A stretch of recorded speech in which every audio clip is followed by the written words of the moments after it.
We are familiar with the fact that light has different speeds in different media. Due to this, light tends to bend towards or away from normal when going from one medium to another. This property of light is known as refraction. Does refraction take place all the time? Or are there times when refraction could have taken place but it doesn't? Hello. Today, let us look at total internal reflection, a case where light should have refracted, but on the other hand, it reflects. We know that total internal reflection doesn't take place all the time. So, what are the necessary conditions for total internal reflection to take place? Well, the first and foremost is that the incident ray or the incident beam should be in the denser medium.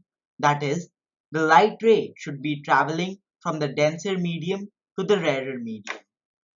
The second one is that the angle of incidence or the angle which the incident ray makes with the normal should be greater than the critical angle. What is this critical angle? We'll have a look at this in just a moment. To understand the critical angle, let us have a look at a few ray diagrams first. In the first case, we'll assume an acute angle of incidence. Let us draw our normal.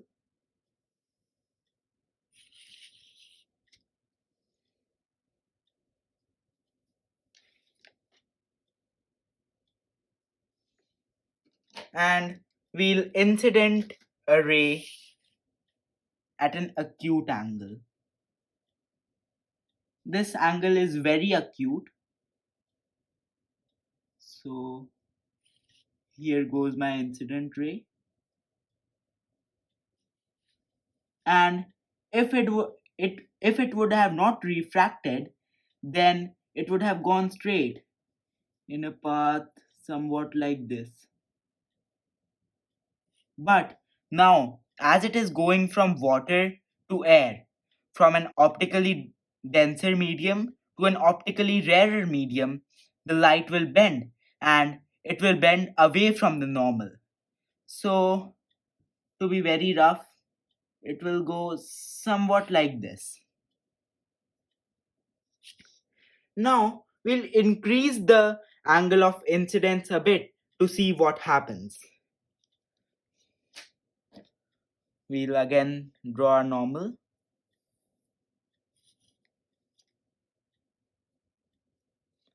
And now, as we increase the angle of incidence by a small amount, we can see that if it would have not refracted, it would have gone straight in this path.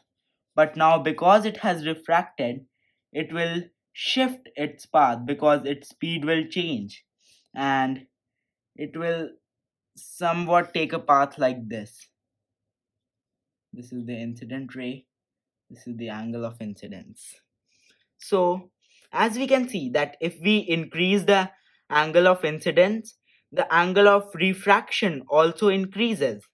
So, what will happen if we increase the angle of incidence by a lot? So, one such case is of the critical angle. So, the third case we take it for the critical angle, and critical angle is nothing but an angle of incidence in which the emergent refracted ray is a grazing ray. It grazes along the intersection of water and air. So we again take an incident ray, and this time, if it would have not refracted, it would have taken this path. But now, because the angle of incidence is the same as critical angle, the emergent refracted ray will be a grazing ray. I am purposefully drawing it a bit below the intersection so that you can see it properly. So this, and this ray will be at the intersection of water and air. So this particular angle of incidence, let me highlight it in a different color. So this particular angle of incidence is known as the critical angle, or C. So critical angle is nothing but an angle of incidence in which the emergent refracted ray is grazes along the intersection of water and air or any two media. So this is the case when angle of incidence is equal to the critical angle. What will happen if we increase the angle of incidence a bit more? And now we come to the fabulous case of total internal reflection. So this is our normal, and in total internal reflection we take the angle of incidence greater than the critical angle. So here it, let me take it like this, and this is my incident ray, this is my angle of incidence, and this time the ray will not refract, the ray will not emerge as a grazing ray, but will obtain a reflected ray. And there is nothing related to refraction here. The laws of reflection are followed, that is, angle I is equal to angle R.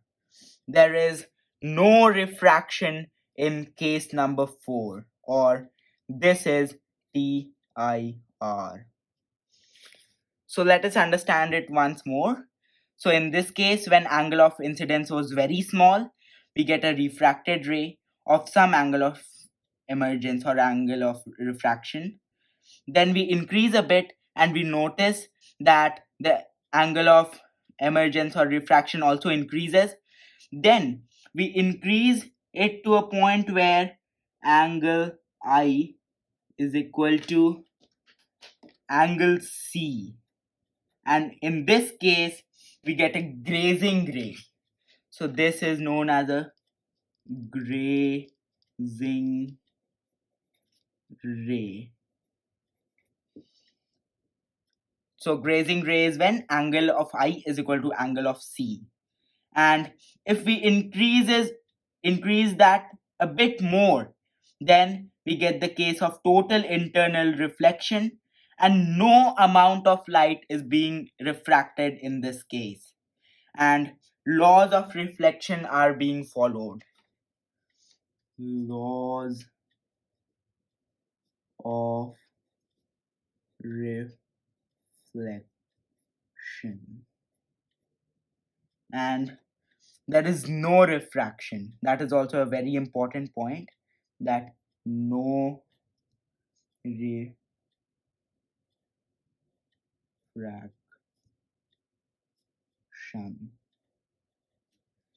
So this was all about critical angle and total internal reflection. Now we'll look at how to calculate angle C, because this angle C will vary from different combination or different pairs of media. So in one pair of media it will be a certain degrees, in another pair of media it will be different. So let's look at how to calculate this. An important thing to note before we move on is that some amount of reflection takes place in all these three cases. It is not that light is only refracting. Some amount of light is also reflecting. Whereas when we say total internal reflection, we say that only and only reflection is taking place.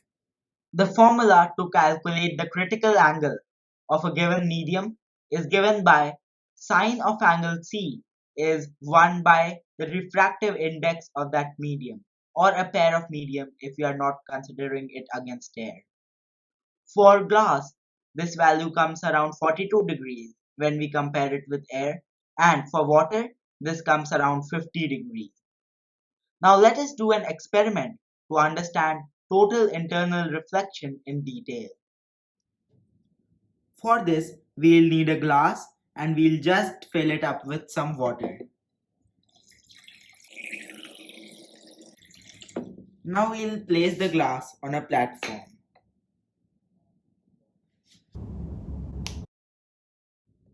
Now we are using a laser pointer to get an incident ray.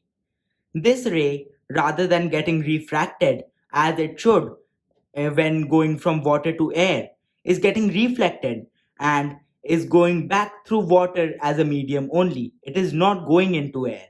Why is it so? It is because, as we discussed earlier, the angle of incidence is more than the critical angle. That's why the ray is getting total internally reflected and no amount of refraction is taking place. We can get a proof that the ray is being reflected as the reflected ray is making a sharp point on the surface right here. So, why is this total internal reflection taking place? This is because angle C is less than the angle of incidence, or to put it in other words, angle of incidence is more than the critical angle of incidence.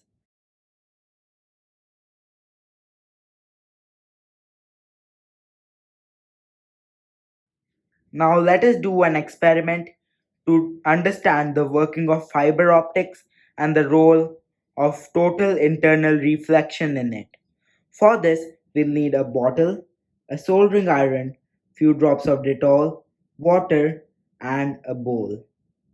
Heat the soldering iron for 5 to 10 minutes, and when it is hot, take a bottle and pierce a hole in it. You should do this with utmost care as the soldering iron is very hot. Once the hole is formed, we are ready to use our bottle. Take a few drops of Dettol and add it to the water bottle.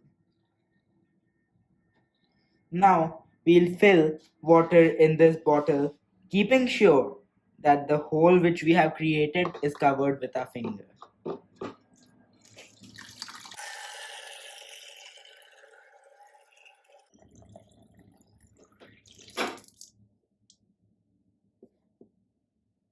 Now we'll place the bottle on an inverted glass so that it gets some height, and we'll also place a bowl at a certain distance so that the water that is coming out from the hole doesn't get spilled here and there.